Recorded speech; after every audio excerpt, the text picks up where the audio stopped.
وہ آنگن میں بیٹھی اس ننھی سی جان سے کھیل رہی تھی۔ اللہ نے اسے اپنی اولاد تو نہ دی تھی، لیکن اس کے دل میں بچوں والی محبت اس کے بھتیجے کے لیے ہی ڈال دی تھی۔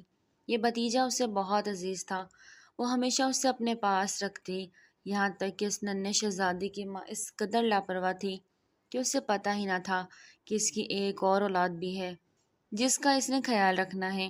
سونیا اور رانیہ دونوں بہنیں تھیں اور دونوں کی شادی ایک ہی گھر میں ہوئی۔ شاہ خاندان کے دو ہی چشم چراغ تھے، رحمان اور عزیز۔ رحمان شاہ خاندان کا بڑا بیٹا تھا اور عزیز چھوٹا۔ رحمان کی بیوی سونیا، جس کو اللہ پاک نے شادی کے 1 سال بعد ہی اولاد نرینہ سے نواز دیا، جبکہ شاہ خاندان کے چھوٹے بیٹے عزیز، جس کی بیوی رانیہ تھی، اس کو اللہ پاک نے ابھی اولاد جیسی نعمت سے محروم ہی رکھا۔ میرا بچہ کیوں رو رہا ہے؟ سالم کو روتے دیکھ رانیہ محبت سے اپنے سینے سے لگا کر بولی۔ آج اس کا یہاں آخری دن تھا۔ اس کے بعد کل سے سالم اس کے ہاتھ میں نہیں آنا تھا اور وہ پھر تنہا ہو جاتی۔ عزیز کا ٹرانسفر لاہور ہو گیا تھا، جس کی وجہ سے رانیہ کو عزیز کے ساتھ جانا پڑ رہا تھا اور سالم اپنی ماں کے پاس رہتا۔ اس کے لہجے میں اداسی صاف نمایاں تھی۔ سونیا اس کے لہجے میں نمی محسوس کر چکی تھی۔ وہ اپنے ہاتھ میں اپنے چھوٹے بیٹے عثمان کو لیے رانیہ کے پاس آ کر بیٹھی۔ کیا ہوا رانیہ؟ کیوں اداس ہو رہی ہو؟ تمہارا جب دل کیا کرے گا مجھ سے ملنے آتی رہا کرنا۔ سونیا نے رانیہ کو اپنے حصار میں لیتے ہوئے کہا۔ آپی، میرا تو یہ سوچ کر ہی دل بیٹھ رہا ہے کہ میں سالم کے بنا کیسے رہوں گی۔ مجھے اس کی عادت ہو گئی ہے، اسے بھی تو میری عادت ہو گئی ہے نا۔ آپ تو اپنے دوسرے بیٹے عثمان میں ہی مصروف رہتی ہیں، میرے اس بیٹے کا خیال کون رکھے گا؟ وہ افسردگی سے سالم کا چہرہ چوم کر بولی۔ کیا مطلب؟ تم اپنے بیٹے کو میرے سر پر چھوڑ کے جانے والی ہو؟ سونیا نے چونک کر کہا۔ ہاں، چھوڑ کر۔ ابھی وہ بول ہی رہی تھی کہ باقی کے الفاظ اس کے حلق میں ہی اٹک گئے تھے۔ رانیہ نے سونیا کی طرف دیکھا، چہرے پر ایک جاندار مسکراہٹ آئی تھی۔ سونیا اس کی مسکراہٹ دیکھ مسکرائی۔ جاؤ، جا کر اپنے بیٹے کا سامان پیک کرو۔ اسے میرے سر پر بالکل چھوڑ کر نہیں جانا، کیونکہ میں اس کو نہیں سنبھال سکتی۔ مجھ سے تو اپنا یہ چھوٹا شیطان اتنا مشکلوں سے سنبھلتا ہے۔ عثمان کو دیکھ کر بولی تھی، جو اس کی گود میں کھلکھلا رہا تھا۔ رانیہ کے چہرے سے مسکراہٹ سمٹی۔ وہ تو ٹھیک ہے آپی، لیکن رحمان بھائی، وہ کہہ کر منہ جھکا گئی۔ بے فکر رہو، ان سے بھی میں نے پوچھ لیا ہے، ان کو بھی کوئی اعتراض نہیں۔ ان کو تو خوشی ہے کہ ہمارے سالم کو مجھ سے زیادہ پیار کرنے والی ماں مل رہی ہے، اور انہیں عثمان کے لیے افسوس ہے کہ اسے مجھ جیسی ماں ملی۔ وہ منہ بسوڑتے بولی۔ رانیہ کی کھلکھلاہٹ آنگن میں گونجی تھی۔ وہ اس قدر خوش تھی جس کی کوئی انتہا نہ تھی۔ وہ سالم کو اپنے ساتھ لیے اٹھی اور اپنے کمرے کی طرف بڑھی اور سالم کا سامان پیک کرنے لگی۔ رانیہ اور عزیز کو لاہور شفٹ ہوئے 1 ماہ ہونے کو آیا تھا۔ اسے 1 ماہ میں رانیہ کی طبیعت کافی بوجھل رہنے لگی تھی، لیکن اس کے باوجود بھی وہ سالم کا خیال رکھنا نہ بھولتی، ہمیشہ اسے اپنے ساتھ ساتھ رکھتی۔ وہ سالم کو اپنے ساتھ لیے سیڑھیوں سے نیچے اتر رہی تھی۔ اچانک اس کا سر چکرایا۔ اس سے پہلے وہ سالم کے ساتھ زمین بوس ہوتی، عزیز نے اسے سنبھال لیا تھا۔ رانیہ، کتنی دفعہ کہا ہے اپنا خیال رکھا کرو، تمہیں تو میری بات سمجھ ہی نہیں آتی۔ اب دیکھو تم میرے بیٹے کو بھی چوٹ لگا دیتی اور خود کو بھی۔ عزیز سالم کو اپنی باہوں میں لے کر بولا۔ عزیز نے بھی سالم کو اپنی اولاد جیسا پیار دیا تھا۔ اسے رانیہ کی خوشی بے حد عزیز تھی۔ وہ اچھے سے جانتا تھا کہ سالم رانیہ کو بہت عزیز ہے، اس لیے عزیز نے بھی سالم کو عزیز رکھا۔ پتہ نہیں کیوں عزیز کچھ دنوں سے طبیعت بوجھل رہنے لگی ہے، سر چکراتا رہتا ہے اور یہاں تک کہ جی متلاتا ہے۔ شاید فوڈ پوائزننگ ہوئی ہے، اس کی وجہ سے ایسا ہو رہا ہے۔ وہ سیڑھیوں کا سہارا لے کر کھڑی ہوتی بولی۔ ایسا ہے تو پھر ہمیں ڈاکٹر کے پاس چلنا چاہیے۔ عزیز سالم کو اپنے سینے سے لگائے رانیہ کو اپنے حصار میں لیتا بولا۔ نہیں، اب اتنی چھوٹی سی بات کے لیے ڈاکٹر کی تھوڑی نہ جاؤں گی۔ اب سالم کے ساتھ کھیلے، میں تب تک آپ کے لیے کھانا لگاتی ہوں۔ وہ کہہ کر عزیز سے فاصلہ قائم کرتی مسکرا کر 2 قدم ہی چلی تھی کہ سر اس قدر تیزی سے گھوما کہ وہ زمین بوس ہو گئی۔ رانیہ، رانیہ کیا ہوا تمہیں؟ آنکھیں کھولو۔ عزیز سالم کو یوں ہی اپنے سینے سے لگائے مسلسل رانیہ کو بلا رہا تھا، لیکن رانیہ ہوش میں ہوتی تو جواب دیتی۔ عزیز یوں ہی سالم کو اپنے سینے سے لگائے گاڑی کی طرف بھاگا اور سالم کو فرنٹ سیٹ پر بٹھاتا واپس اندر آیا اور رانیہ کو اپنی باہوں میں بھرے گاڑی تک لے گیا اور اسے لٹا کر گاڑی ہسپتال کی طرف بڑھا دی۔ بہت بہت مبارک ہو مسٹر عزیز، بہت بہت مبارک ہو مسٹر عزیز، آپ کی بیوی ایکسپیکٹ کر رہی ہے، بہت ویک ہے، ان کا خیال رکھیے گا۔ اور نہ جانا آگے ڈاکٹر کیا بول رہی تھی۔ لیکن عزیز تو اس کی پہلی بات سن کر ہی ساکت کھڑا تھا۔ عزیز کی تو خوشی کا کوئی ٹھکانہ ہی نہ تھا۔ عزیز نے سالم کو ہوا میں اوپر کیا اور اس کے ساتھ ہی گول گول گھومنے لگا۔ بہت بہت مبارک ہو سالم، تمہارا بھائی یا بہن آنے والی ہے۔ وہ سالم کو یوں ہی گول گول گھماتا بولا۔ ڈاکٹر کو تو مقابل اب پاگل لگ رہا تھا۔ وہ خوشی سے چیختا ناچتا رانیہ کے پاس گیا۔ سب لوگ اس کو یوں چہکتے ناچتے دیکھ کر مسکرا رہے تھے۔ عزیز وارڈ میں رانیہ کے پاس آیا۔ وہ تو منہ چھپائے بیٹھی تھی۔ وہ عزیز کی کھلکھلاہٹ سن چکی تھی۔ عزیز بنا نرسوں کی طرف دیکھے اس کی طرف بھاگا اور اسے اپنے حصار میں لیا اور رانیہ کا چہرہ چومنے لگا۔ میں بتا نہیں سکتا تم نے مجھے کتنی بڑی خوشی دی ہے۔ مجھے لگ رہا ہے کہ میں خوشی سے پاگل ہو جاؤں گا۔ وہ سالم کو رانیہ کی گود میں دیتا بار بار اس کا چہرہ چوم کر بولا۔ رانیہ نے گلا کھنکھار کر اسے وقت اور جگہ کا بتانا چاہا، لیکن وہ تو بس اپنی ہی باتوں میں گم تھا۔ رانیہ بھی خاموش ہو گئی تھی اور بس خاموشی سے مسکراتی عزیز کا چہرہ دیکھنے لگی۔ سونیا کو جب یہ خبر ملی تو وہ اڑتی ہوئی رانیہ کے پاس پہنچ گئی۔ سونیا نے رانیہ کو کہا بھی اگر وہ اب سالم کو واپس کرنا چاہے تو وہ کر سکتی ہے، لیکن عزیز نے اسے صاف صاف منع کر دیا کہ سالم کو اس نے اپنا بیٹا مانا ہے اور وہ سالم کو ہمیشہ اپنے ساتھ ہی رکھے گا۔ رانیہ کو بھی اپنا یہ بھتیجا بہت عزیز تھا، اس لیے رانیہ بھی صاف صاف منع کر چکی تھی کہ وہ سالم کو واپس سونیا کو نہیں دینے والی۔ سونیا کو بھی کوئی اعتراض نہ تھا اور یوں ہی وقت بیتتا چلا گیا۔ چند سالوں بعد سونیا کے اب 2 بیٹے تھے، عثمان اور عبداللہ، جبکہ رانیہ کی 3 بیٹیاں تھیں۔ سب سے بڑی فائزہ، اس سے چھوٹی مریم اور اس سے چھوٹی سالیہ، جو کہ ابھی حال ہی میں 18 برس کی ہوئی تھی۔ صالحہ، میں نے تمہیں کتنی دفعہ کہا ہے کہ اپنا سارا کام وقت پر کیا کرو، لیکن تمہیں میری بات سمجھ میں ہی نہیں آتی۔ فائزہ اور مریم کو دیکھو، اپنا سارا کام وقت پر ختم کر لیتی ہے، لیکن مجال ہے کہ جو تم پر ذرا سا بھی اثر ہوتا۔ سالم صالحہ کے کمرے کے باہر کھڑا مسلسل دروازے بجا رہا تھا، لیکن صالحہ تھی کہ اٹھنے کا نام ہی نہ لے رہی تھی۔ فائزہ اور مریم اپنے حصے کا سارا کام کر چکی تھی، اب صرف صالحہ کے حصے کا کام رہ رہا تھا۔ سالم کو ڈر تھا کہ ہمیشہ کی طرح آج پھر صالحہ کے حصے کا کام کہیں اسے ہی نہ کرنا پڑے۔ وہ ہمیشہ سے ایسا کرتی تھی۔ وہ سالم کی لاڈلی تھی، اس کی سب سے قریب تھی، اور سالم کو بھی ہرگز برداشت نہ تھا کہ صالحہ سے کوئی اونچی آواز میں بھی بات کرے، اس کو غصے سے دیکھے بھی۔ سالم نے ہمیشہ سے اپنے ہاتھوں کا چھالا بنا کے رکھا ہوا تھا۔ صالحہ میڈم ابھی آرام فرما رہی تھی، جبکہ فائزہ اور مریم اپنے حصے کا سارا گھر کا کام کر چکی تھی، لیکن صالحہ میڈم کا باغیچہ ابھی تک یوں ہی پھیلا ہوا تھا اور وہ میڈم خواب خرگوش کے مزے لے رہی تھی۔ سالم اندر داخل ہوا تو وہ بیڈ پر آڑی ترچھی منہ کھولے سو رہی تھی۔ سالم نفی میں سر ہلاتا اس کے پاس گیا اور اس کو کان سے کھینچ کر کھڑا کیا۔ صالحہ، تم میری محبت کا بہت غلط فائدہ اٹھاتی ہو۔ اٹھو اور جا کر جلدی سے فریش ہو جاؤ، میں ناشتہ لگواتا ہوں اور پھر باغیچہ صاف کرنا ہے تم نے۔ وہ اسے زبردستی کھڑا کرتا سختی سے بولا۔ صالحہ نے مدی مدی آنکھوں سے سالم کو دیکھا اور پھر اس کی گردن میں ہاتھ حائل کر کے اس کی گردن میں منہ چھپائے واپس سونے لگی۔ ڈوڈ، کیا ہو گیا ہے؟ سونے دو نا، تھوڑی دیر اور اس کی گردن میں چہرہ چھپائے واپس سونے لگی۔ صالحہ تنبیہ کرتی نظروں سے اسے دیکھ کر پکارا۔ اچھا نا، وہ منہ بسوڑتی اپنے چھوٹے چھوٹے بالوں کو پیچھے کرتی اپنے چھوٹے سے پف میں پین لگاتی اٹھی اور واش روم کی طرف بڑھ گئی۔ سالم نے نفی میں سر ہلاتے اس کا کمفرٹر طے کیا اور کمرے میں پھیلا سامان سمیٹنے لگا۔ سالم نے اسے ہمیشہ ایک پری کی طرح ٹریٹ کیا تھا۔ وہ صالحہ کی ہمیشہ چھوٹی بڑی غلطیوں کو اپنے سر لے لیا کرتا اور اسے کسی بچے کی طرح پیار کرتا، اس کی ہر چھوٹی بڑی خواہشات کا خیال رکھتا۔ تو وہی صالحہ بھی سالم کی اتنے ہی قریب تھی۔ وہ اپنے بھائی کم دوست کے لیے ہمیشہ سینٹی رہا کرتی تھی۔ وہ سالم کے لیے بے حد پوزیسو تھی۔ سالم ان کا اپنا بھائی نہیں، یہ بات صالحہ کے علاوہ پورا خاندان جانتا تھا۔ صالحہ اس بات سے بے خبر تھی اور کسی نے اسے بتانا مناسب ہی نہ سمجھا، اور سالم بھی بالکل ویسے ہی ان کے ساتھ رہا کرتا تھا جیسے کہ ان کا اپنا سگا بھائی ہو۔ اس نے کبھی فائزہ اور مریم کو محسوس ہونے ہی نہ دیا تھا کہ وہ ان کا سگا بھائی نہیں ہے۔ ایسے شکر کریں بھائی کہ آپ اس کے سگے بھائی نہیں، ورنہ یہ تو آپ کو بیچ کر کھا جائے۔ فائزہ نے کمرے میں آتے ہوئے لقمہ دیا تھا۔ سالم فائزہ کی بات پر مسکرایا اور آگے بڑھ کر اسے اپنے حصار میں لیا۔ یہ چھوڑو، میں نے سنا ہے کہ تمہارے رشتے والے ہاں کر چکے ہیں اور بہت ہی جلدی میری بہن پرائی ہونے والی ہے۔ وہ محبت سے فائزہ کی پیشانی چوم کر بولا۔ فائزہ کے چہرے سے مسکراہٹ سمٹی تھی اور وہ منہ جھکا گئی۔ بھائی، یہ شادی ضروری ہے کیا؟ وہ منہ جھکائے نم لہجے میں بولی۔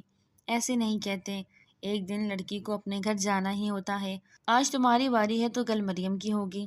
وہ ابھی بول ہی رہا تھا کہ صالحہ اپنے گردن میں ٹاول ڈالتی، سلیو لیس سفید شرٹ اور بلیک ٹراؤزر پہنے باہر آئی۔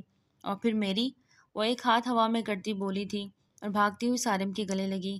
فائزہ کو صالح کا یوں سارم کے سامنے آنا سخت ناگوار گزرا۔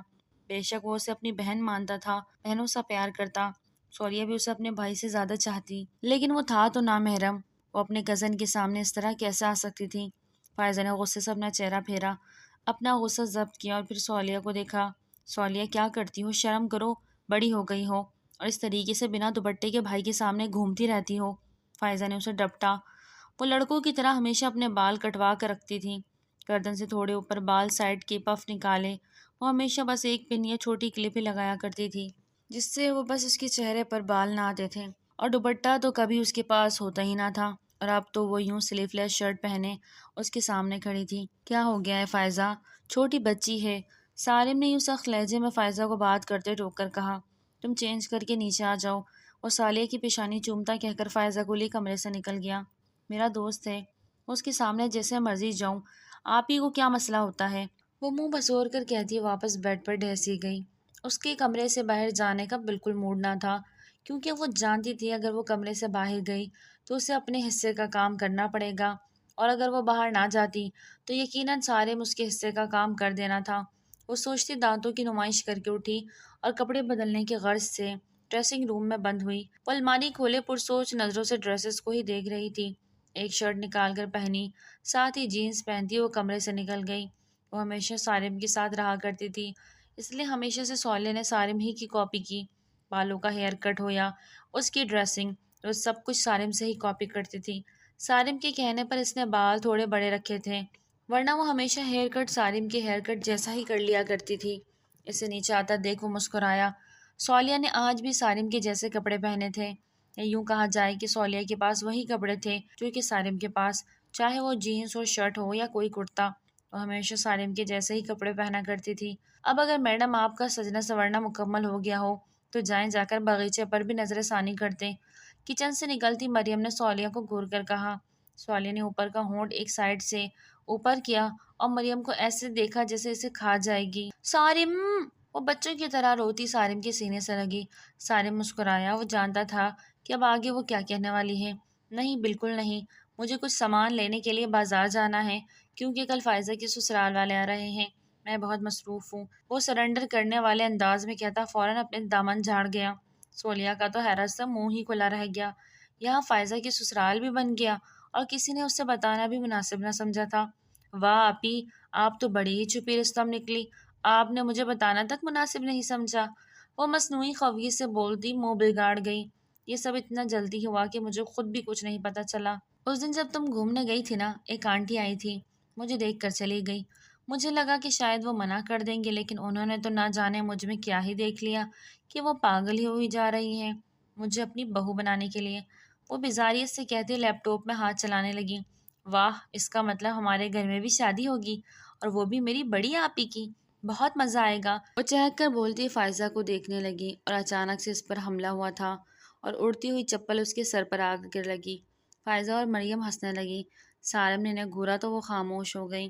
سارم نے پلٹ کر سیڑھیوں پر دیکھا تو وہاں رانیہ کھڑی غصے سے ہانپ رہی تھی۔ تم نے باہر باغیچے کا حال دیکھا ہے؟ تمہاری شادی میں کرواتی ہوں اور مزے بھی دلواتی ہوں۔ 10 منٹ ہے تمہارے پاس، جاؤ جا کر پورا باغیچہ صاف کر کے آؤ، اس سے پہلے کہ میں تمہیں سزا کے طور پر سارم سے دور کر دوں۔ رانیہ غصے سے بولتی رکی ہی نہیں تھی۔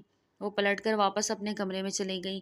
وہ جانتی تھی صالحہ پر کسی اور چیز کا اثر نہ ہوگا، لیکن سارم سے دور ہونے کا سوچ پہ وہ اپنا کام فوراً ہی کر لے گی۔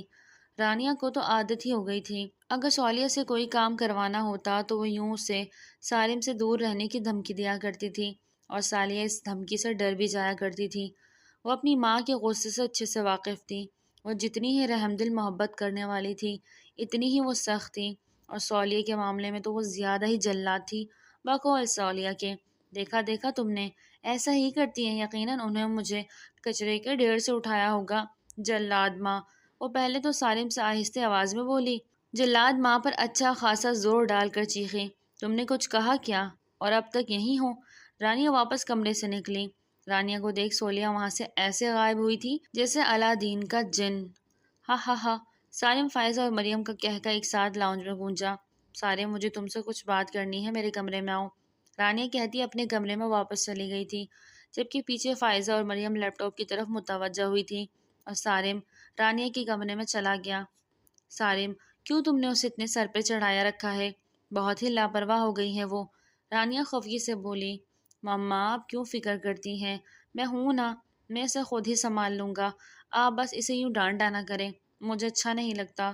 وہ محبت سے رانیہ کا ہاتھ تھام کر بولا، دیکھ لینا کسی دن یہ کوئی بڑا گل کھلائے گی اور اس دن تم بہت پچھتاؤ گے۔ وہ غصے سے کہتی اپنا ہاتھ سارم کے ہاتھ سے چھڑوا گئی تھی۔ سارم نے تڑپ کر واپس رانیہ کا ہاتھ تھاما اور محبت سے چوم لیا۔ مما، وہ ناچتی کمرے میں آئی اور دانتوں کی نمائش کرنے لگی۔ رانیہ جانتی تھی کہ اب وہ کیا کرنے والی ہے۔ اس سے پہلے کہ سولیہ بھاگتی رانیہ کی گود میں چڑھ بیٹھتی، رانیہ فوراً اٹھی اور سارم کے پیچھے ہو گئی۔ میری ہڈیوں میں اتنی جان نہیں بچی ہے، اس لیے تم مجھ سے پیچھے رہو۔ وہ مصنوعی خفگی دکھاتی منہ موڑ گئی تھی۔ یہ بیٹی انہیں بہت عزیز تھی، چھوٹی ہونے کی وجہ سے وہ بہت زیادہ لاڈلی تھی اور وہ اپنے چھوٹے ہونے کا ہی فائدہ اٹھاتی تھی۔ اچھا مما آپ نے بتایا ہی نہیں کہ فائزہ آپی کے سسرال والے کون ہیں؟ وہ محبت سے رانیہ کی گردن میں ہاتھ حائل کرتے بولی۔ سارم مسکرایا۔ وہ یوں ہی تھی، اپنی ماں کو منا لیا کرتی تھی، بے شک وہ اپنی حرکتوں سے انہیں خفا کر دیتی تھی، لیکن بہت ہی جلد رانیہ مان جایا کرتی تھی۔ فائزہ کی شادی تمہارے بابا کے دوست کے بیٹے سے ہو رہی ہے اور ان کا بیٹا ملک سے باہر جانا چاہتا ہے، جس کی وجہ سے وہ جلد سے جلد شادی مانگ رہے ہیں۔ رشتہ بہت بہترین تھا، اس لیے تمہارے بابا نے بھی ہاں کر دی اور اگلے ہفتے سے فائزہ کی شادی کے سارے فنکشن شروع ہو جائیں گے، اور تم جب گھر میں پھپھو والے آئیں تو تھوڑا طریقے سے پیش آنا اور عبداللہ سے لڑتی ہی نہ رہنا۔ وہ تنبیہ کرتی نظروں سے اسے دیکھ کر بولی۔ سولیہ نے اپنی ہونٹوں کو گول کیا۔ او، وہ کرتی منہ موڑ گئی۔ اچانک اس کے چہرے پر ایک مسکراہٹ آئی تھی اور وہ بھاگتی کمرے سے نکلتی چلی گئی۔ مما، یہ سب کچھ اتنی جلدی کرنے کی کیا ضرورت تھی؟ اگر وہ جانا چاہتے ہیں ملک سے باہر تو چلے جائیں، جب وہ واپس آئیں گے تو اس کے بعد آرام سے شادی ہو جائے گی۔ سارم کو شادی کے لیے یوں جلد بازی کرنا بالکل ٹھیک نہ لگا۔ میں نے بھی یہی کہا تھا تمہارے بابا سے، لیکن ان کا کہنا ہے کہ ان کے سر پر 3 ذمہ داریاں ہیں جنہیں انہوں نے پورا کرنا ہے، اس لیے وہ ایک ذمہ داری کو پورا کرنا چاہتے ہیں تاکہ وہ مریم کی طرف بڑھے، اور وہ لڑکا ملک سے باہر چلا گیا تو نہ جانے کتنے ہی سالوں بعد واپس لوٹے گا۔ رانیہ نے نم لہجے میں کہا اور بیٹھی۔ مما آپ اداس نہ ہوں، آپ جب کہاں کریں گی میں فائزہ کو لے کے آیا کروں گا یا آپ کو اس سے ملوانے لے جایا کروں گا۔ وہ رانی کے چہرے پر اداسی دیکھ کر بولا۔ سارم کو اپنی ماں بے حد عزیز تھی اور وہ اپنی ماں کو اداس دیکھ یوں ہمیشہ تڑپ جایا کرتا تھا۔ بے شک وہ ایک اچھا بیٹا اور ایک اچھا بھائی ثابت ہوا۔ حقیقت جان لینے کے بعد بھی سارم کے پیار میں کمی نہ آئی تھی، ورنہ جب سارم کو حقیقت پتہ چلی تھی سولیہ کی پیدائش پر، رانیہ کو تو یوں لگا تھا کہ انہوں نے سارم کو کھو دیا، لیکن سارم کا نارمل رویہ دیکھ وہ کافی حد تک پرسکون ہو گئی تھی۔ میں جانتی ہوں میرا بیٹا اس قابل ہے کہ وہ اپنی ماں اور بہن دونوں کو سنبھال سکے، مجھے تم پر یقین ہے، اور اب اس شادی کی ساری ذمہ داری تمہارے سر پر ہے، سنبھال لینا سب کچھ۔ وہ مسکرائی۔ سارم نے رانیہ کی پیشانی چومی اور پھر ان سے باتیں کرنے لگا۔ میری بچی کہاں ہے؟ میری بچی اتنی جلدی بڑی ہو گئی، مجھے تو پتہ ہی نہ چلا۔ وہ گھر میں داخل ہوئی فائزہ کو اپنے گلے لگا چکی تھی اور اسے جا بجا چومنے لگی۔ دور کھڑی سولیہ کچن کی دیوار کے ساتھ ٹیک لگائی کھڑی سیب کھا رہی تھی۔ وہ ہمیشہ کی طرح سارم کے جیسے کپڑے پہنے بنا چپل کے کھڑی ان کے ڈرامے دیکھ رہی تھی۔ جب وہ بیزار ہونے لگی تو وہ انہیں وہیں چھوڑ اپنے کمرے کی طرف بڑھ رہی تھی کہ اس کی پھپھو کی بیٹی کی آواز پر اس کے قدم رکھے۔ سولیہ، تم کبھی نہیں بدلو گی، ہمیشہ لڑکوں کی طرح رہتی ہو، کبھی تو لڑکیوں کی طرح رہنا بھی شروع کر دو۔ وہ اپنے بال جھٹک کر بولی۔ اس کے بال بامشکل کندھوں سے تھوڑا نیچے آ رہے تھے۔ سولیہ کی اس کی یہ عادت بہت بری لگتی تھی۔ جب بھی وہ آتی تھی وہ ہمیشہ یوں ہی اسے ٹوکا کرتی تھی کہ وہ لڑکوں کی طرح نہیں لڑکیوں کی طرح رہا کرے، لیکن سولیہ بھی اپنی ضد کی پکی تھی، اسے کہاں اس کی بات سے فرق پڑتا تھا، اور سولیہ کی پھپھو پروین تو اللہ اللہ کر کے یہاں سے جایا کرتی تھی۔ وہ جب بھی یہاں آتی تو مہینہ 2 مہینہ یہیں بسیرا لگا کر بیٹھ جاتی، اور ان کی بھی یہی عادت تھی، وہ بات بات پر سولیہ کو ٹوکا کرتی تھی۔ سولیہ سے ان کی پھپھو کا کوئی اللہ واسطے کا بیر ہی تھا، وہ ہمیشہ سولیہ کو ذلیل کرنے کا کوئی نہ کوئی بہانہ ڈھونڈا کرتی تھی۔ وجہ کوئی اور نہیں سارم تھا جس کے آس پاس وہ ہمیشہ منڈلایا کرتی تھی، اور سارم بھی ہمیشہ اسے اپنے ساتھ ساتھ لیے گھومتا رہتا۔ السلام علیکم پھپھو، آپ نے آنے سے پہلے مجھے کال ہی کر دیتی، میں خود آپ کو لینے کے لیے آ جاتا۔ اور اپنی پھپھو کے سامنے جھک کر بولا۔ صالح کی پھپھو کی بیٹی انم کے تو تن بدن میں آگ لگ گئی تھی۔ سالم نے جیسی شرٹ پہنی تھی بالکل ویسے ہی صالحہ پہنی کھڑی تھی۔ ہمیشہ کی طرح بال اس کے بامشکل گردن تک آ رہے تھے۔ اپنے پف کو پیچھے کرنے کے لیے ایک چھوٹا سا کلپ لگائے وہ لاپرواہ کھڑی تھی۔ سالم نے بالکل صالحہ کی شرٹ جیسی شرٹ اور اس کی جینس کے کلر کی جیسی جینس پہنی ہوئی تھی۔ بلو جینس کے اوپر بلیک کلر کی ٹی شرٹ پہنے ہوئے وہ اپنی پھپھو کے ساتھ لگے کھڑا تھا۔ چہرے پر ایک خوبصورت مسکراہٹ تھی۔ ہلکی بیئرڈ، گوری رنگت اور کالی اندھیری راز تھی اس کی آنکھیں۔ بالوں کو نفاست سے سیٹ کیا ہوا تھا۔ بے شک وہ ہینڈسم تھا، کسی کے دل میں بھی اتر جانے کی صلاحیت رکھتا تھا۔ انم مسکراتی اس کی طرف بڑھی تھی کہ صالحہ سیڑھیوں سے پھلانگ تھی، 2 ہی قدم میں سالم کے ساتھ جا لگی۔ سالم، مجھے تم سے بہت ضروری بات کرنی ہے، تم میرے ساتھ چلو۔ صالحہ ویسے تو ایسا کبھی نہ کرتی، لیکن جب انم گھر پر آتی تھی تو وہ یوں ہی سالم کے آگے پیچھے منڈلایا کرتی تھی۔ سالم نے چونک کر صالحہ کو دیکھا۔ اس کے چہرے پر رینگتی شیطانی مسکراہٹ کو دیکھ سالم نے جیسے ہی صالحہ کے پیچھے دیکھا تو اس کے پیچھے انم کھڑی غصے سے آنکھ بگولا ہو رہی تھی۔ السلام علیکم، سالم نے مسکرا کر سلام کیا۔ ابھی صالحہ کی کمر پر ہاتھ رکھ کر دباؤ ڈالا تو وہ چیخی، اللہ اللہ، میری کمر توڑ دی۔ وہ اپنی کمر کو ڈھیلا چھوڑ کر نیچے گرنے ہی والی تھی کہ سالم نے اسے تھام کر واپس کھڑا کیا۔ صالحہ اپنے ہاتھوں اور گردن کو بالکل ڈھیلا چھوڑتی ایسی ہو گئی جسے وہ بے ہوش ہو گئی ہو۔ سالم مسکرایا اور نفی میں سے ہلاتا صالحہ کو اپنے کندھوں پر ڈال کر کمرے کی طرف بڑھا۔ دیکھا دیکھا امی، اگر ایسے ہی چلتا رہا تو جو آپ کا خواب ہے نا مجھے سالم کی دلہن بنانے کا، یہ خواب خواب ہی رہ جائے گا۔ انم نے غصے سے پیر پٹک کر کہا، آنے دو رانیہ کو، اس کی عقل تو میں ٹھکانے لگاتی ہوں۔ سالم بے شک اسے اپنی بہن مانتا ہو، لیکن یوں ایک جوان لڑکی کا ایک نامحرم سے چپکنا کہاں اچھا ہے۔ وہ غصے سے بولتی صوفے پر بیٹھی تھی۔ فائزہ جو رانی اور مریم کو بلانے کے لیے گئی تھی، پروین کو یوں ہانپتے ہوئے صوفے پر بیٹھا دیکھا۔ وہ لوگ کچن کی طرف لپکی۔ مریم جوس لے آئی تھی جبکہ فائزہ کچن میں کھانے کی تیاری کرنے لگی۔ تھوڑی دیر بیٹھنے کے بعد پروین نے رانیہ کو اپنی طرف متوجہ کیا۔ دیکھو رانیہ، میں جانتی ہوں کہ سالم صالحہ کو اپنی بہن مانتا ہے، لیکن جوان بچی کا یوں اس طریقے سے نامحرم سے چپکنا ٹھیک تو نہیں۔ اب تمہیں صالحہ پر لگام لگانی چاہیے۔ ان کے لہجے سے ناگواری صاف ٹپک رہی تھی۔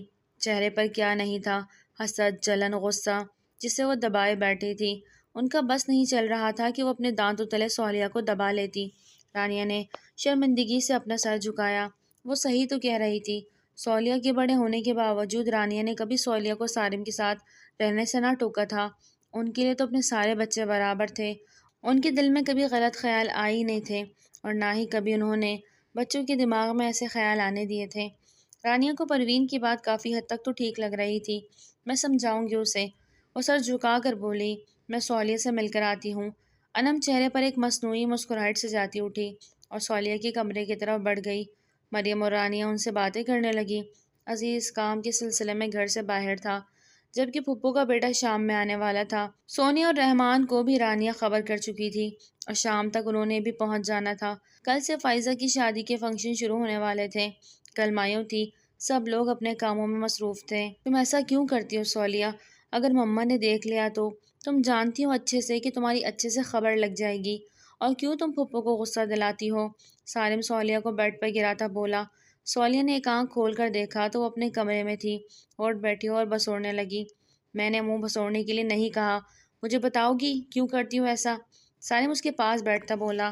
صالحہ نے سالم کو بیڈ پر گرایا اور اس کے پیٹ پر بیٹھی اس کے منہ پر مکے مارنے لگی۔ تم پھر مصروف ہو جاؤ گے اور وہ چڑیل تمہارے آس پاس بھٹکے گی۔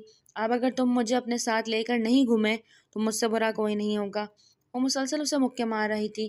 سالم ہنستا چہرہ ادھر ادھر کرتا اس کے وار کو روک رہا تھا۔ انم جیسے ہی کمرے میں داخل ہوئی، صالحہ کو سالم پر بیٹھا دیکھ وہ دانت پیس کے رہ گئی۔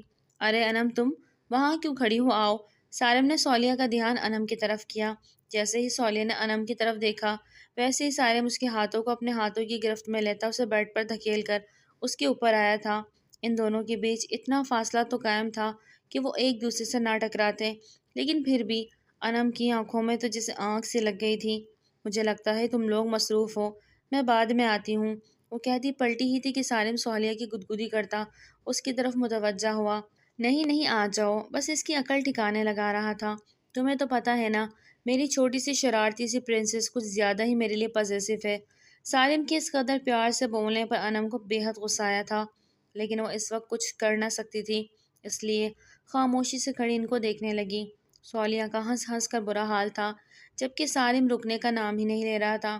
سالم کے موبائل پر رنگ ہوئی تو وہ صالحہ کو چھوڑتا وارن کرتی نظروں سے دیکھ کمرے سے باہر نکلتا چلا گیا۔ صالحہ ہنستی اپنے پیٹ پکڑ کر بیٹھی۔ انم کو دیکھ اس کے موڈ کا بیڑا غرق ہوا تھا۔ وہ آنکھیں گھماتی اپنا لیپ ٹاپ لے کر بیٹھی تھی۔ کھیلو کھیلو اس کے ساتھ، بہت ہی جلد میری سالم سے شادی ہو جائے گی، تب تمہیں میں اس کے آس پاس بھی بھٹکنے نہیں دوں گی۔ وہ چہرے پر ایک شیطانی مسکراہٹ سجائے اسے دیکھ کر بولی۔ صالحہ کی پکڑ لیپ ٹاپ پر مضبوط ہوئی اور صالحہ نے کھا جانے والی نظروں سے انم کو دیکھا۔ یہ تمہاری خواہش خواہش ہی رہ جائے گی۔ جس دن تم اس گھر میں آؤ گی نا، یاد رکھو میں اس گھر سے باہر ہو جاؤں گی، اور جب میں اس گھر سے باہر جاؤں گی نا، جانتی ہو کہاں جاؤں گی؟ وہ اپنی ایک آئیبرو اچکا کر اسے پوچھ رہی تھی۔ انم نے سوالیہ نظروں سے صالحہ کو دیکھ کر نفی میں سر ہلایا۔ جیل جاؤں گی، وہ بھی قتل کرنے کے الزام میں، اور ٹھہر ٹھہر کر سرد لہجے میں بولتی انم کو کانپنے پر مجبور کر گئی۔ انم کو اپنا وہاں کھڑے رہنا بھی اب محال لگ رہا تھا۔ وہ فوراً ہی کمرے سے باہر نکلی۔ سالم واپس کمرے میں آ رہا تھا۔ اچانک ہی اس کے سامنے آنے سے وہ اس کے سینے سے ٹکرائی۔ اس سے پہلے وہ زمین بوس ہوتی، سالم نے اسے کمر سے تھام کر سہارا دیا۔ صالحہ جو اس کے بھاگنے پر اس پر چوٹ کرنے آئی تھی، سالم کیوں انم کے اتنا قریب دیکھ صالحہ نے غصے سے آنکھیں سکیڑ کر سالم کو دیکھا، جو کہ انم کو یوں اپنی باہوں میں لیے صالحہ کے چہرے کو دیکھ رہا تھا۔ صالحہ نے سالم کو اپنی طرف کھینچا۔ انم ٹھیک سے کھڑی بھی نہیں ہوئی تھی کہ یوں سالم چھوڑنے پر وہ نیچے گری۔ تم میڈم جا سکتی ہو، انگلی اٹھا کر بولتی سالم کو اپنے کمرے میں لے گئی اور دروازہ اس کے منہ پر ہی بند کر دیا۔ میں نے تمہیں کیا کہا تھا کہ اس سے دور رہنا، لیکن شاید تمہیں میری بات سمجھ میں نہیں آئی۔ وہ غصے سے بولتی بیڈ پر جا بیٹھی۔ ارے وہ صرف ایکسیڈنٹ تھا، وہ غلطی سے ٹکرائی تھی، اور ویسے بھی میں تمہیں لینے کے لیے آ رہا تھا۔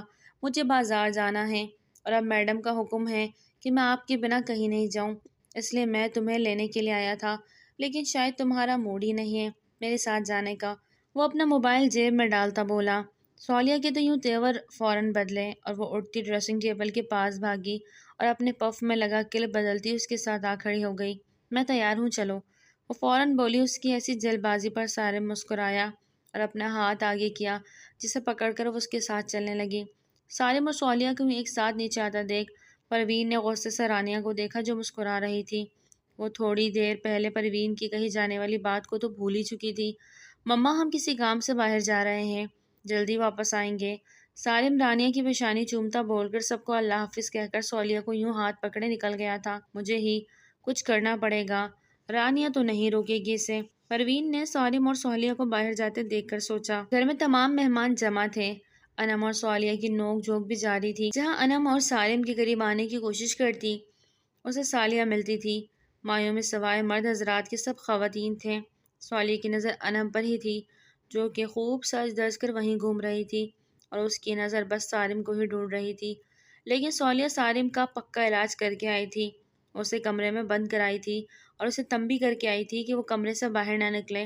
جو بھی کام ہوگا وہ پھوپھو کا بیٹا عبداللہ اور عثمان مل کر سنبھال لیں گے۔ اور رانیہ کو بھی صالحہ نے کہہ دیا تھا کہ سالم کی طبیعت خراب ہے، جس کی وجہ سے آج وہ آرام کرے گا۔ مایوں کا فنکشن دیر رات تک چلا۔ صالحہ فائزہ کے ساتھ بیٹھے بیٹھے تھک گئی تھی اور اٹھے اپنے کمرے میں گئی، لیکن یہ کیا، وہاں اس کے دور کے رشتہ دار اس کے کمرے پر قبضہ کیے سو رہے تھے۔ فائزہ کی شادی کی وجہ سے فائزہ اور مریم کے کمرے میں بھی سنگل بیڈ لگا دیا گیا تھا، کیونکہ فائزہ نے جلد یہاں سے رخصت ہو جانا تھا اور پھر وہ کمرہ مریم کا ہو جانا تھا۔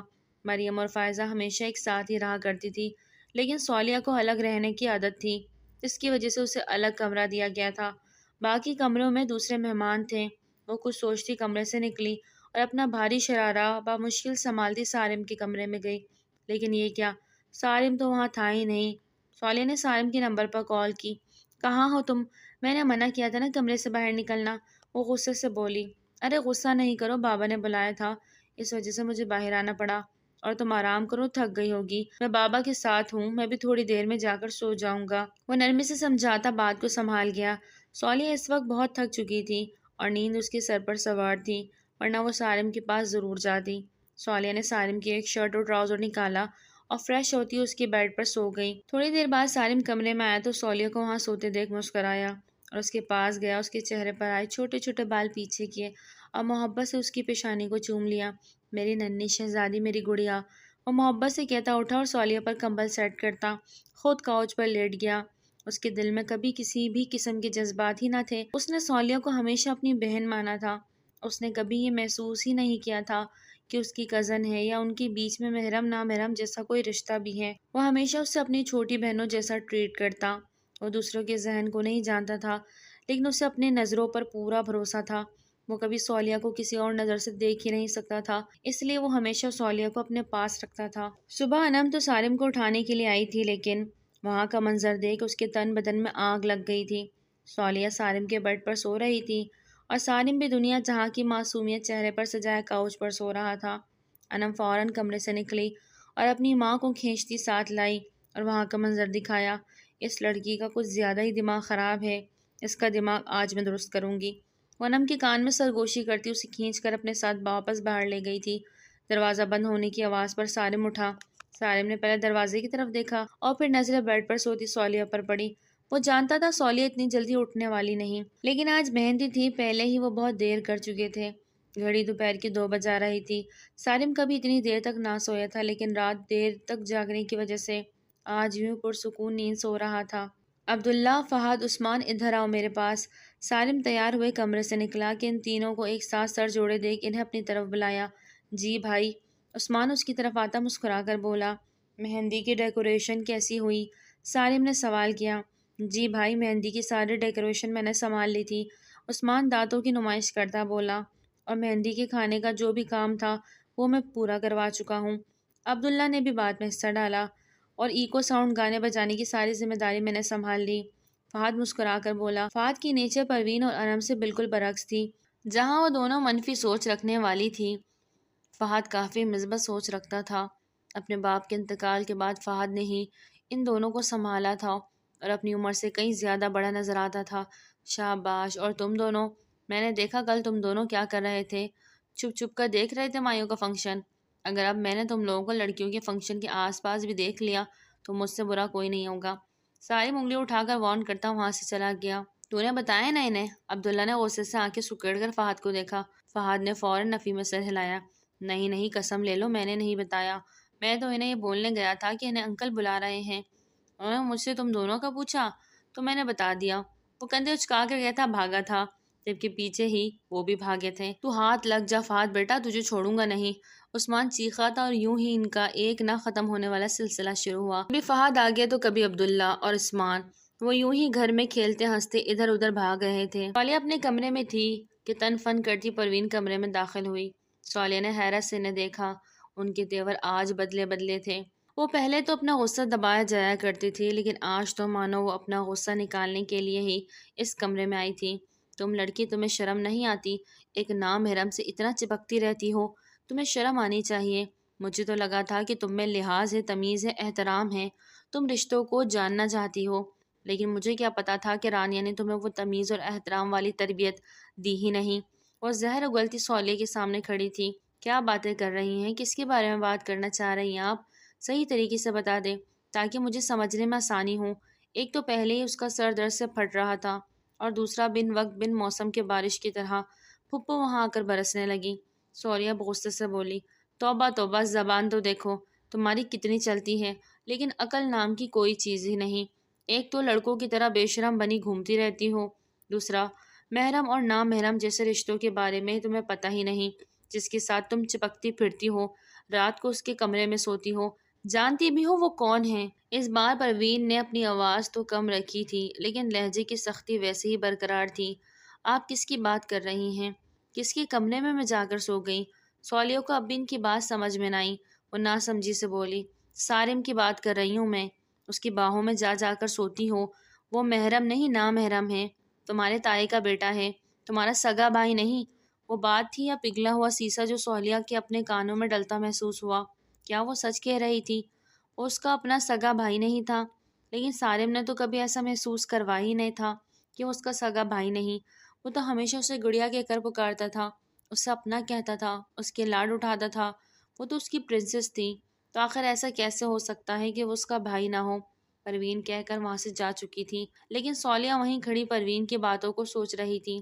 اس کے دماغ میں صرف ایک ہی بات چل رہی تھی کہ سارم اس کا اپنا سگا بھائی نہیں تھا، وہ اس کے تائی کا بیٹا تھا، اور وہ اپنے آنسو صاف کرتی اپنے کپڑے لیے واش روم میں بند ہوئی تھی۔ مہندی شروع ہونے میں کچھ ہی وقت تھا اور وہ ان باتوں کو سوچ کر فی الحال اپنا وقت ضائع نہیں کر سکتی تھی۔ مہندی کا فنکشن عروج پر تھا۔ سارن کب سے صولیہ کو ڈھونڈ رہا تھا، لیکن صولیہ تھی کہ نہ جانے وہ کہاں چھپی بیٹھی تھی۔ مہندی کلر کا کرتا پہنے، ساتھ وائٹ شلوار، گلے میں صولیہ کی سوٹ جیسے دوپٹہ پہنے، وہ اسے ہی ڈھونڈ رہا تھا۔ صولیہ دور سے کھڑی اسے ہی تک رہی تھی۔ اس کے دل میں سارم کے لیے جو جذبات تھے وہ کہیں دور جا سوئے تھے۔ وہ اسے اپنا بھائی سمجھتی تھی، اس کے قریب رہا کرتی تھی، لیکن اب وہ اس کے سامنے جانے سے جھجک رہی تھی۔ وہ اس کے یوں کتنا قریب رہتی تھی، اس کے بھاؤں میں جھولتی رہتی، تو کبھی اس کی گردن میں ہاتھ ڈالے اس کے ساتھ چلتی، تو کبھی ہاتھوں میں ہاتھ ڈال کر۔ صولیہ کو اب ڈھیر و شرم نے آ گھیرا۔ وہ جس کے ساتھ گھوما کرتی تھی وہ تو اس کا اپنا محرم ہی نہ تھا، وہ تو نامحرم تھا جس سے اس کا نکاح جائز تھا۔ اس کے دل میں سارم کے لیے جذبات پل میں بدلے تھے۔ وہ یک ٹک بس اسے ہی دیکھے جا رہی تھی۔ اس سے زیادہ خوبصورت اس نے پہلے کبھی سارم کو پایا ہی نہ تھا۔ اس کے بولنے کا انداز، اس کی آواز، اس کا چلنا، اس کا دیکھنا صولیہ کو نہ جانے کیوں بہت بھا رہا تھا۔ وہ اپنا خیال جھٹکتی فائزہ کے پاس گئی۔ آپ ہی ایک بات پوچھوں، سچ سچ بتاؤ گی؟ صولیہ مسکراتے ہوئے فائزہ کو دیکھ کر بولی۔ فائزہ نے اس بات میں سر ہلایا۔ گرین کلر کے لہنگے چولی میں وہ کھل رہی تھی، چہرے پر ایک جاندار مسکراہٹ تھی۔ سالم ہمارا بھائی نہیں ہے؟ صولیہ کے منہ سے نکلی بات سن فائزہ ساکت ہوئی تھی۔ فائزہ نے حیرانی سے صولیہ کو دیکھا۔ سالم نے سختی سے منع کیا تھا کہ بات صولیہ کو نہ بتائی جائے، تو یہ بات آخر کس نے صولیہ کے دماغ میں ڈالی تھی؟ آپ ہی خاموش کیوں ہو، جواب دو۔ فائزہ کی یوں ہی ساکت بیٹھے دیکھ اسے اپنی بات کا جواب مل گیا تھا، لیکن وہ فائزہ کے منہ سے سننا چاہتی تھی۔ فائزہ نے اس بات میں سر ہلایا اور پھر منہ پھیر گئی۔ صولیہ نے آنسو بھری آنکھوں سے سامنے سے آتے سالم کو دیکھا اور وہاں سے اٹھ کر بھاگتی کمرے میں چلی گئی۔ وہ سیٹی بجاتا اس کے پاس آیا تھا۔ مریم چہرہ پھیر گئی۔ جو بات اس کے بابا نے آج کہی تھی اسے سن مریم کو تو یقین ہی نہیں ہو رہا تھا کہ ان کے بڑوں نے اتنا بڑا فیصلہ ان کے لیے کر لیا۔ اس نے تو کبھی عثمان کو ان نظروں سے دیکھا ہی نہ تھا جو رشتہ وہ ان کے درمیان بنانے جا رہے تھے، لیکن عثمان کے تیور دیکھ مریم کو کچھ اور ہی احساس ہو رہا تھا۔ ہونے والی بیگم صاحبہ، مجھے آپ سے کچھ بات کرنی ہے۔ اگر آپ کی اجازت ہو اور آپ کا وقت ہو تو آپ میرے ساتھ چل سکتی ہیں۔ وہ پرشوق لہجے میں بولتا مریم کو حیران ہی کر گیا۔ وہ خاموشی سے چلتی عثمان کے ساتھ اندر کی طرف بڑھی تھی کہ اچانک ہی ہوا کی اسی تیزی سے ان کے پاس سے صولیہ بھاگتے ہوئے اپنے کمرے میں جا کر بند ہو گئی۔ اسے کیا ہوا؟ مریم نے عثمان کو دیکھ کر پوچھا۔ پیچھے ہی سارم بھاگتا ہوا آ رہا تھا۔ دونوں نے کندھے اچکائے۔ کیا ہوا بھائی، وہ ایسے بھاگ کے کمرے میں کیوں گئی؟ عثمان نے حیرت سے پوچھا۔ کبھی ایسا ہوا ہی نہیں تھا کہ صولیہ سارم سے دور بھاگے، وہ تو ہمیشہ اس کے قریب ہی رہا کرتی تھی، تو آج ایسا کیا ہوا تھا کہ سارم اس کے پیچھے تھا اور صالح آگے بھاگ رہی تھی؟ میں نہیں جانتا کیا ہوا، فائزہ کے پاس بیٹھی تھی، میں اس کے پاس ہی جا رہا تھا، لیکن مجھے دیکھ کر اس طریقے سے بھاگ کر اندر آ گئی، لگتا ہے شاید کسی بات سے غصہ ہو گئی ہے۔ تم لوگ بات کرو، میں دیکھتا ہوں اسے۔ وہ مسکرا کر عثمان کے کندھے تھپتھپا کر نکل گیا۔ مریم نے وہاں سے بھاگنے میں غنیمت جانی اور وہ بھاگتی وہاں سے باہر نکل گئی۔ عثمان نے پلٹ کر دیکھا تو مریم باہر جا رہی تھی۔ میں تمہیں یہ بتانے کے لیے آیا تھا میڈم کہ کل ہمارا نکاح ہے، لیکن شاید آپ کو تو کچھ زیادہ ہی جلدی ہے۔ چلو کل جب آپ میری منکوحہ بن جائیں گی تو تبھی آپ سے ملاقات ہوگی۔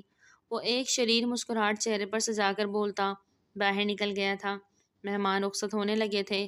بارات کا وقت صبح کا تھا، جس کی وجہ سے انہیں مہندی کا فنکشن جلدی ختم کرنا تھا۔ اس کے باوجود گھڑی رات کی 1 بجا رہی تھی۔ وہ سب لوگ مہمانوں کو رخصت کرنے لگے تھے۔ صولیہ دروازہ تو کھولو، بتاؤ مجھے کیا ہوا ہے؟ کچھ غلطی ہوئی ہے مجھ سے؟ اب تو تمہارے کہنے پر میں انم سے بھی دور رہتا ہوں۔ وہ کب سے کھڑا دروازہ بجا رہا تھا، لیکن صولیہ تھی کہ دروازہ ہی نہیں کھول رہی تھی۔ اس کے رونے کی آواز آ رہی تھی۔ وہ نہیں جانتا تھا کہ وہ کیوں رو رہی ہے۔ اسے وہیں چھوڑ فائزہ کے کمرے میں گیا، لیکن فائزہ بھی سو چکی تھی۔ اسے صالح کے رونے سے تکلیف ہو رہی تھی، لیکن وہ صالح کو جانتا تھا کہ وہ تبھی اس سے بات کرے گی جب اس کا موڈ ٹھیک ہوگا، اس لیے وہ صالح سے صبح تک بات کرنے کا سوچ اپنے کمرے میں چلا گیا۔ صبح سے وہ کام میں اتنا مصروف ہو گیا تھا کہ اسے صالح کا خیال ہی نہ رہا۔ اچانک ہی گھر کے بڑوں نے ان کے سر پر بم پھوڑا تھا کہ فائزہ کی رخصتی کے ساتھ ساتھ عثمان اور مریم کا بھی نکاح ہوگا۔ مریم کے تو ہاتھ پاؤں پھولے تھے۔ اس کو تو سمجھ ہی نہیں آ رہا تھا کہ وہ کیا کرے۔ وہ شکایت کرے بھی تو کس سے؟ وہ اپنے بڑوں سے بھی کچھ نہیں کہہ سکتی تھی۔ وہ ان مشرقی لڑکیوں میں سے تھی جو گھر کے بڑوں کے فیصلے پر سر جھکا دیتی تھی، اور اس نے بھی وہی کیا تھا۔ وہ بس خاموشی سے فائزہ کے ساتھ پارلر چلی گئی۔ صولیہ بھی ان کے ساتھ تھی۔ انم کو اچھا موقع ملا سارم کے آس پاس بھٹکنے کا، لیکن سارم تھا کہ اسے نظر ہی نہ آیا۔ نہ جانے وہ کن کاموں میں مصروف تھا۔ انم بعد میں بات کرنے کا سوچ تیار ہونے کے لیے چلی گئی۔ سب لوگ ہال میں پہنچ چکے تھے اور بارات بھی رستے میں ہی تھی۔ اللہ اللہ کر کے فائزہ رخصت ہو گئی، جبکہ مریم اور عثمان کا بھی نکاح ہو چکا تھا۔ گھر کے سب بڑے لاؤنج میں بیٹھے خوش گپیوں میں مصروف تھے۔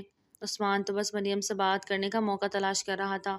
مریم کو اپنے کمرے میں جاتے دیکھ عثمان وہاں سے ایسے غائب ہوا تھا جیسے الادین کا جن۔ السلام علیکم بیگم، کیسی ہیں آپ؟ عثمان کی آواز سن مریم اپنی جگہ پر ساکت ہوئی۔ کل تو وہ بھاگ گئی تھی، لیکن آج ان دونوں کے درمیان ایک پاک رشتہ تھا اور وہ عثمان کی شرارتوں سے بھی بہت اچھے سے واقف تھی۔ وہ تو اپنی بے باک باتوں سے ہی سامنے والے کو شرم سے پانی کر دیتا تھا، اور اب تو وہ اس کی محرم بن چکا تھا۔ نہ جانے وہ کیا کرنے کا ارادہ رکھتا تھا۔ عثمان نے مریم کو اپنے سینے سے لگایا اور آنکھیں موند گیا۔ مریم کی آنکھیں حیرت سے پھیلی تھی۔ وہ بنا کچھ کہے بس اس کو اپنے سینے سے لگا گیا۔ تمہیں معلوم ہے اس دن کا میں نے کب سے انتظار کیا تھا؟ اس کی کمر پر بندھی اس کی شرٹ کی ڈوریوں پہ انگلیاں پھنساتا بولا تھا۔ کیا کر رہے ہو؟ کوئی آ جائے گا۔ وہ اپنا چہرہ عثمان کے سینے سے چھپاتی بولی تھی۔ آنے دو، مجھے کسی کے آنے یا جانے سے کوئی فرق نہیں پڑتا۔ منکوحہ ہو میری، میرا تم سے نکاح ہوا ہے، بس اپنا تھوڑا سا حق لے رہا ہوں، زیادہ کچھ نہیں۔ وہ ایک جھٹکے سے تمام ڈوریاں کھینچ کر کھول چکا تھا۔ مریم اپنی آنکھوں پر ہاتھ رکھتی اپنی آنکھیں مزید بھیج گئیں۔ عثمان نے مریم کا چہرہ اوپر کرتے قدم اس کی طرف بڑھائے۔ شرم سے گلنار ہوتا اس کا چہرہ دیکھ وہ مسکرایا تھا۔ اس کے ہونٹوں کی کپ کپاہٹ دیکھ اس کے ہونٹوں پر جھکا تھا اور اس کی سانسوں میں سانسیں لینے لگا۔ مریم کی آنکھیں پٹ سے کھلی تھی، سانس آنے سے انکاری تھا۔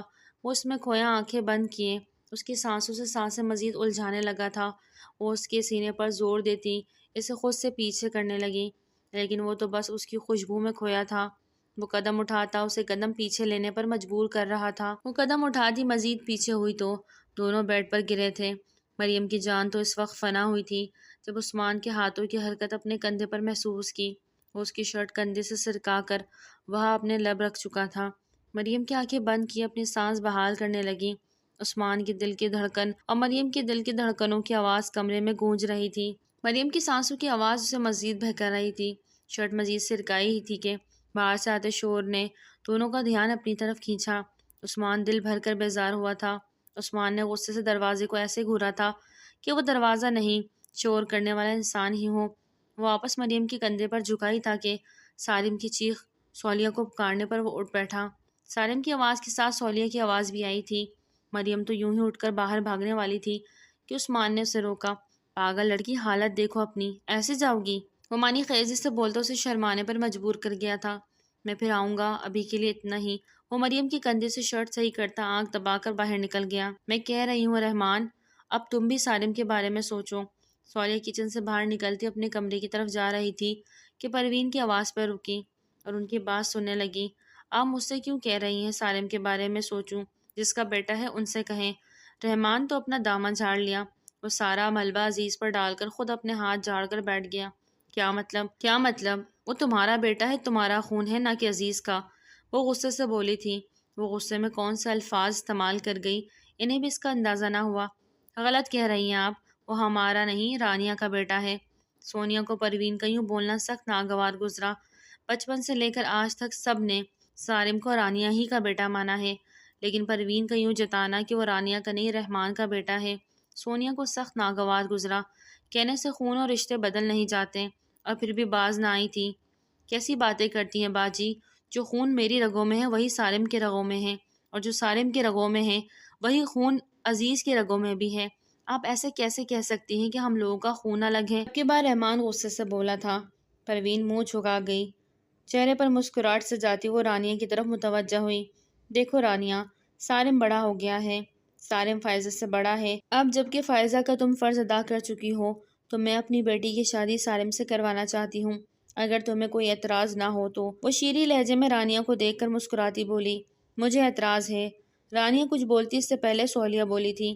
سب بڑوں نے حیرت سے صولیہ کو دیکھا۔ لاؤنج میں داخل ہوتی سالم نے صولیہ کو اس قدر غصے میں آج پہلی بار دیکھا تھا۔ وہ کہاں ہنسنے کھیلنے مسکرانے والی لڑکی آج نہ جانے کس بات پر بگڑی بیٹھی تھی۔ کل سے وہ سالم سے بھی نہ ملی تھی اور نہ ہی کوئی بات کی تھی۔ وہ تو اس سے بات کرنے کا سوچ کر ہی گھر آیا تھا، لیکن اسے اتنے غصے میں دیکھ سالم کو بھی حیرت سی ہوئی تھی۔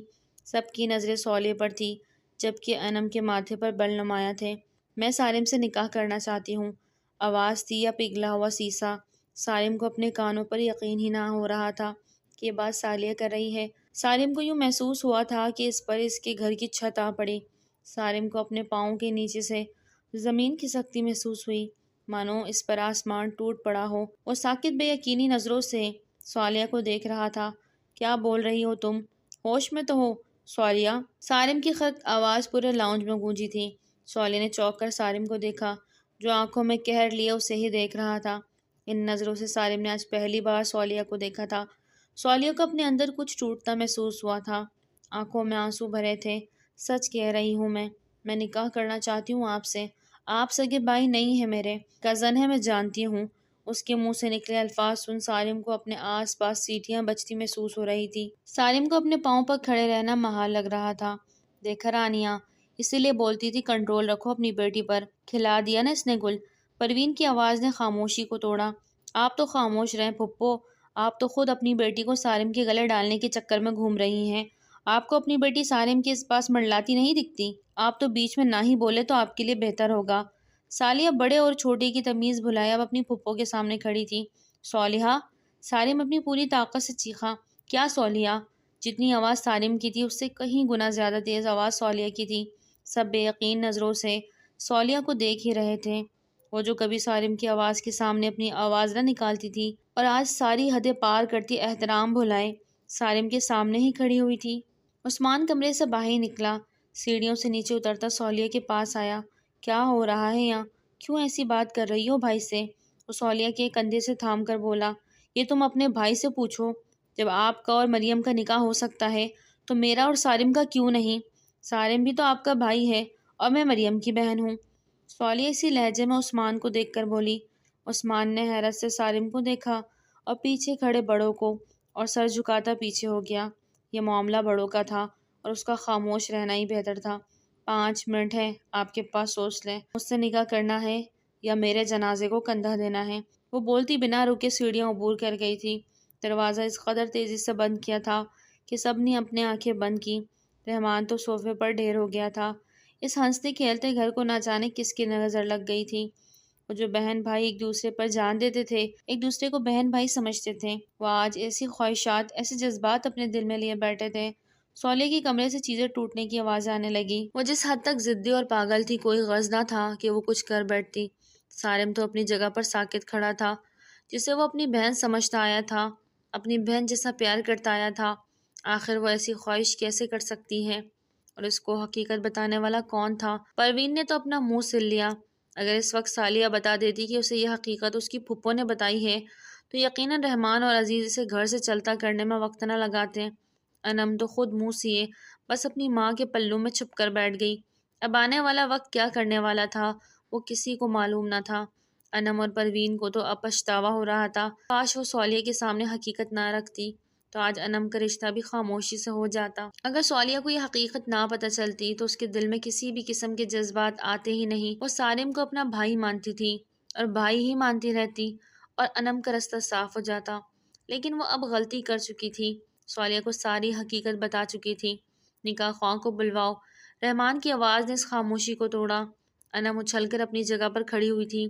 کیا اتنی آسانی سے صالحہ نے سالم کو جیت لیا تھا؟ سالم جو کرسی کا سہارا لیے کھڑا تھا، اپنے باپ کی بات پر گھٹنوں کے بل زمین پہ گرا۔ آنکھ سے ایک بے نام آنسو ٹوٹ کر اس کے بیڑ پہ جذب ہوا تھا۔ اس لڑکی کو کیسے اس رشتے میں اپنا سکتا تھا جس کو اس نے اپنی بہنوں جیسا پیار کیا تھا، اپنی بہن سمجھا۔ وہ اپنا گال رگڑتا اٹھا اور صالحہ کے کمرے میں چلا گیا اور عثمان نکاح خواہ کو بلانے کے لیے۔ مریم اور گھر کے باقی فرد بھی سالم کے پیچھے اس کمرے میں آئے تھے۔ وہ کمرے کا سامان توڑے بیڈ کے ساتھ لگے گھٹنوں میں منہ دیے رو رہی تھی۔ سالم اس کے پاس آ کر بیٹھا۔ دیکھو میری گڑیا، میرے دل میں تمہارے لیے ایسی کوئی جذبات نہیں۔ میں تم سے محبت کرتا ہوں، لیکن ویسے ہی جیسے میں نے فائزہ سے کی، جیسے مریم سے کی۔ میں بے شک تمہارے لیے نامحرم ہوں، لیکن میں نے تمہیں دل سے اپنی بہن مانا ہے۔ وہ بے بسی کی انتہا کو چھو رہا تھا۔ اپنے اندر ہوتی توڑ پھوڑ کر وہ بخوبی محسوس کر رہا تھا۔ میں نے بھی تو آپ کو بھائی مانا تھا، لیکن میرے دل میں آپ کے لیے وہ جذبات بالکل بھی نہیں تھے، اور اگر ابھی آپ نے مجھ سے نکاح نہ کیا تو میں اپنی جان لے لوں گی۔ وہ پاس پڑا شیشہ اپنی شہرک پر رکھ چکی تھی وہ گال بے دردی سے رگڑتی کھڑی ہوئی، آنکھیں رونے کے باعث لال ہو چکی تھی۔ سالم کا دل اچھل کر اس کے حلق میں آ گیا تھا۔ گھر والے بھی اس کا پاگل پن دیکھ رہے تھے۔ آخر آج وہ لڑکی اتنی سنجیدہ کیسے ہو گئی؟ اگر تم نے مجھ سے نکاح کیا تو میں یہاں سے چلا جاؤں گا اور کبھی پلٹ کر واپس نہیں آؤں گا اور کبھی تمہارا چہرہ نہ دیکھوں گا۔ وہ کتنے کرب اور اذیت سے الفاظ کہہ رہا تھا، یہ وہی جانتا تھا۔ اس نے آخری کوشش کرنی چاہی۔ وہ چاہتا تھا صولیہ بول دے کہ یہ مذاق ہے، وہ جو کہہ رہی ہے وہ صرف ایک مذاق تھا، وہ ایسا کچھ نہیں چاہتی۔ لیکن صولیہ کچھ نہیں بولی اور بس منہ پھیر کر کھڑی رہی۔ اسے سالم چاہیے تھا، کسی بھی حال میں وہ سالم کو اپنا بنانا چاہتی تھی، چاہے اسے اس کے لیے کوئی بھی قیمت کیوں نہ ادا کرنی پڑتی۔ عثمان نکاح خواہاں کو لیے کمرے میں آیا۔ نکاح پڑھائیے، رحمان نے نکاح خواہاں کو دیکھ کر کہا۔ سالم نے آخری امید بھری نظر صولیہ کے چہرے پر ڈالی جو کہ بس خاموشی سے روئے جا رہی تھی۔ اس نے ایک بار بھی سالم کو نہ دیکھا تھا۔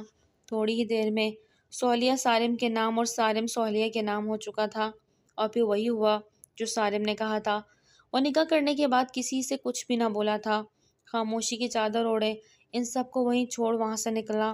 سب لوگ اس کے پیچھے لپکے، لیکن وہ گھر سے نکلتا ہی چلا گیا۔ صولیہ دیر تک بیٹھی اس کا انتظار کرتی رہی۔ بے شک وہ غصہ تھا، لیکن وہ اپنی صولیہ کو نہیں چھوڑ سکتا تھا۔ صولیہ کو یقین تھا کہ وہ پلٹ کر واپس آئے گا۔ اگر وہ ٹوٹا ہوا تھا تو وہ بھی ٹوٹ چکی تھی۔ اس کے دل میں ایسے جذبات ڈالنے والا کون؟ اگر اسے حقیقت نہ پتہ چلتی تو یقیناً سالم کے لیے اس کے دل میں ایسے کوئی جذبات نہ ہوتے اور یوں سالم کے قریب رہتی۔ سالم نے ایک بار بھی اس سے پوچھنا مناسب نہ سمجھا، اسے حقیقت بتانے والا کون ہے جس نے ایسی غلطی کی؟ صولیہ اس کا انتظار کرتی رہی اور وہ نہیں آیا۔ وہ اپنے کہے کا پکا تھا اور اس نے پلٹ کر واپس صولیہ کو نہیں دیکھا۔ وہ اسے چھوڑ کر چلا گیا، شاید واپس کبھی نہ آنے کے لیے۔ جتنی اذیت سے وہ گزر رہا تھا اس سے کہیں زیادہ اذیت صولیہ کو دے گیا تھا۔ وہ نہ صرف صولیہ کو بلکہ سب اپنوں کو چھوڑ کر ان سے بہت دور چلا گیا تھا۔ نانی ویڈیو اچھی لگے تو لائک کریں اور نیکسٹ ایپیسوڈ کا ویٹ کریں۔ کیا لگتا ہے سالم واپس آئے گا؟ اور صولیہ کے ساتھ گھر والوں کا کیا سلوک ہوگا؟ کیا بنے گی ان کی بات؟ کیا پھپھو کا راز فاش ہوگا؟ جڑے رہیں ویڈیو کے ساتھ۔ اگر سالم یورپ سے واپس آیا تو اس کے بعد کیا ہوگا؟ پارٹ 2 کے لیے کامنٹ ضرور کیجیے گا۔ Thank you.